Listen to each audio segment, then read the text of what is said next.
ये पैगाम है भारत के हर कंटेंट क्रिएटर के नाम। जय भीम बड़ा सीधा हंसी, जय भीम। तैयार हो जाइए to unleash yourself. Jai Bhim app available on the Play Store and Apple App Store. जहाँ जहाँ ये पर्चे बांटने जाता है वहाँ वहाँ ये जड़ खोद के मट्ठा मिला देता है बीजेपी के में। और शाम को मोदी जी कहते क्या मोटा भाई, देश तुम्हारी नहीं सुन रहा, क्या नेतागिरी करोगे मोटा भाई, आफ्टर मी हूँ, तुम तो नहीं बन पाओगे। मोटा भाई बेचारा फिर अपना सिर पकड़ के बैठ जाता है, क्या करे। तो जहाँ जहाँ पर्चे बांटता है वहाँ वहाँ सुपड़ा साफ हो जाता है। अब यूपी में बांट रहा है, मोदी जी भी मास्क नहीं लगाते, पेंडेमिक एक्ट क्या उसके ऊपर लागू नहीं होता। मास्क लगवाना है सबके लगवाओ ना, पेंडेमिक सब पे होगी। ये मोदी जी उससे बचे हुए, आपको हजारों फोटो रोज दिखती हैं। देश का नाश कर दिया, स्कूल बंद है, शराब के ठेके खुले हैं, रैली चल रही है।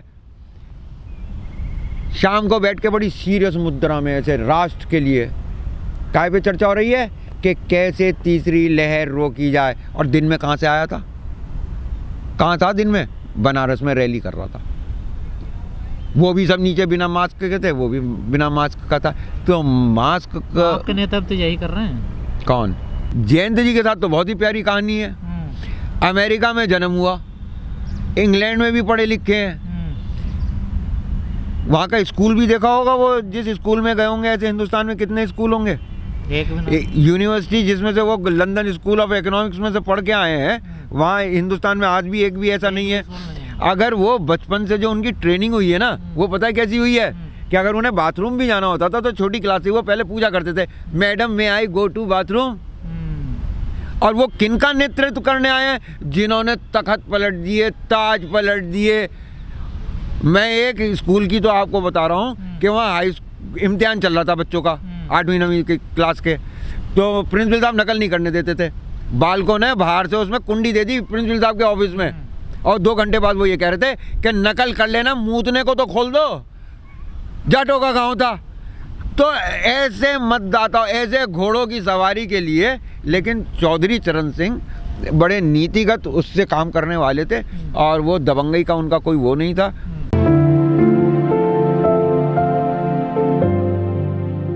अगर मुलायम सिंह जी के घर में ना जन्म हुआ होता तो हो सकता है इस वक्त कोई कोचिंग चला रहे होते इलाहाबाद में। अगर बहुत पढ़े लिख गए होते तो IAS IPS हो गए होते। अगर उसमें नाकामयाब हो गए होते तो कोई कोचिंग चला रहे होते। मुख्यमंत्री के पद पे पहुंचने के लिए जिस चीज़ की ज़रूरत पड़ती है वो उनके पिताजी के पूरे ज़िंदगी का संघर्ष था, उसकी बदौलत वहाँ पहुँचे थे। लोग तो कहते हैं अखिलेश यादव ने संघर्ष करा था, अमिताभ बच्चन ने भी करा था संघर्ष। तो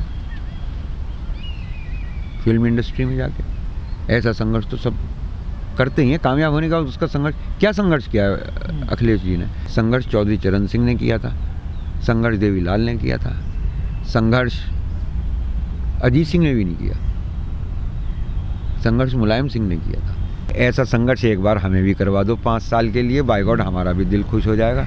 संघर्ष आप कर रहे हैं रोज रोजी रोटी के लिए, संघर्ष वो किसान कर रहा है जिसका पैसा नहीं मिलता, मेहनताना नहीं मिलता। संघर्ष वो मजदूर कर रहा है जो यहाँ से पलायन करके अपने बच्चों को अपने कंधे पे बैठा के लेके गया था। संघर्ष कहते किसे हैं? ये तो ऐसे है, भगत सिंह ओरिजिनल एक तरफ रख दो, उसका संघर्ष मानना या मत मानना। बॉबी देओल ने भी संघर्ष करा जी, उन्होंने भी बहुत अच्छी एक्टिंग करी। अजय देवगन भी कंधा टेढ़ा करके और भगत सिंह बन के बहुत संघर्ष करा जी। इनके संघर्ष ये वाले हैं। ये भगत सिंह का संघर्ष हो गया क्या? अखिलेश यादव का? इनका सब जो पैतृक उसमें आते हैं। अब इनके पास एक प्लस पॉइंट है, वो सिर्फ इतना कि इनके पास 5 साल का अनुभव हो गया है। अब ये अपनी गलती से सीख कर हो सकता है इस बार अच्छा एडमिनिस्ट्रेशन दें, यही तो उनसे उम्मीद कर रहे हैं। अभी भी उम्मीद कर रहे हो, विश्वास नहीं है? नाई बाल कितने जजमान सब आगे को आए जा रहे हैं।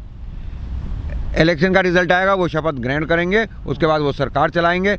इस बार जीत गए वो, अगर अच्छा। ओहो अब वो जीत गए, मान लीजिए अब वो जीत गए, मुख्यमंत्री बन गए, तब वो सरकार जिस तरीके से चलाएंगे वो तय करेगा कि उन्होंने अपनी गलतियों से सीखा है या नहीं है। अभी तो हम प्रार्थना कर सकते हैं। जयंत को भी विरासत में मिला फिर तो। बिल्कुल। और इसमें एक बड़े मजे की बात बताऊं, ऐसा नहीं है कि जाटों के अब तक जितने नेता आए हैं उनमें देखो वो सारे के सारे क्रांतिकारी। अपने सूरजमल का नाम लेते हैं, हाँ। उसकी जीवन का कहानी पढ़ के देखी है। जवाहर सिंह का नाम लेते हैं, उसकी कहानी पढ़ के देखी है। मतलब नेता ही महाराजा रणजीत सिंह को देखा है। अरे भाई ये सब के सब क्रांतिकारी, बाहुबली, और बहुत मतलब अपनी हंगे से बात मनवाने वाले, लाठी गोला, ये है जाटों की लैंग्वेज। तो साहिब सिंह वर्मा के जो बेटे हैं प्रवेश वर्मा जी, वो बीजेपी के साथ लगे हुए हैं, अमित शाह के राइट हैंड बने हुए हैं आजकल जाटों को मनवाने के लिए। वो कितना काम करेंगे जाटों के लिए? ये वही तो नहीं है जो मंच पे चढ़ के ये कह रहा था गोली मारो सालों को और ये और वो। ये भी विरासत वाले हैं। संघर्ष करा होगा इनके पिताजी ने करा होगा, इन्हें भी तश्तरी में रख के मिला है। And he is a zero. तो जाट माने फिर भी सोच रहे कौन प्रवेश वर्मा के, वो उनका वर्मा जी का लड़का, साहब सिंह वर्मा जी का लड़का। ये पहचान है मात्र इतनी। मैं मालूम तो कर लूँ भाई, मैं भी कनेक्शन जोड़ रहा जाटों से, उनकी राय ले रहा पंचायत में। कह रहे हैं उठा के फेंक दो बारिश है कौन? हाँ, वो तो अपनी खुद की नहीं मानते ना। वो भाई उनके ऊपर भी दबाव होता है। जैन साहब के यहाँ जाना है, बड़े आदमी हैं, सरकार में रहना होता है, विचारधारा चाहे कोई भी हो, अभी तो भाजपा के ही कहलाते हैं। तो अब अगर वो जाट के घर में जन्म लेके ये सोचे कि सारे जाटों को वो मना लेंगे या कहने चले जाएंगे। मैं भी जाट हूँ, आप लोगों ने मेरी भी बाइट ले लेके मेरी एक पहचान बनवा दी है। मुझे भी बुला लें कि भाई संजय सिंह तुम भी जाके जाटों को समझा लो। यही तो मेरी लड़ाई रही थी। जब बालियान साहब को सबसे पहले बुलाया गया था, डॉक्टर संजीव बालियान को, समझाने के लिए कि जाटों को समझा लो, वो जब वापस आए तो उनसे पूछा गया इस बात के लिए कि डॉक्टर साहब नुमाइंदे आप हमारे थे और बात उनकी कहने चले आ रहे हो। ये हमारी समझ में नहीं आई, हमने उनकी भी नहीं सुनी। सिर्फ इस वजह से अंगद महाराज गए थे रावण के दरबार में और वहाँ पे रावण उन्हें पट्टी पढ़ा देता जैसे ये लोग पढ़ा देते हैं, और वो लौट के ये कहने लगते हैं राम जी से कि बस तुम गलत कर रहे हो, एक औरत के लिए तुम इतनी मार काट करोगे, ये बात ठीक नहीं है। तो अंगद महाराज का क्या हाल होता? तो भाई सीधी सी बात है कि जाटों पे समझाने का अब कुछ जाट के दिल पे लगी है। समझ में नहीं आती क्या? 7.5 लोगों की मौत समझ में आ गई है। वो पंजाब से जो उठ के आए उन्हें किसान मान लो, जाट मान लो। जाट पंजाब में नहीं है क्या जाट?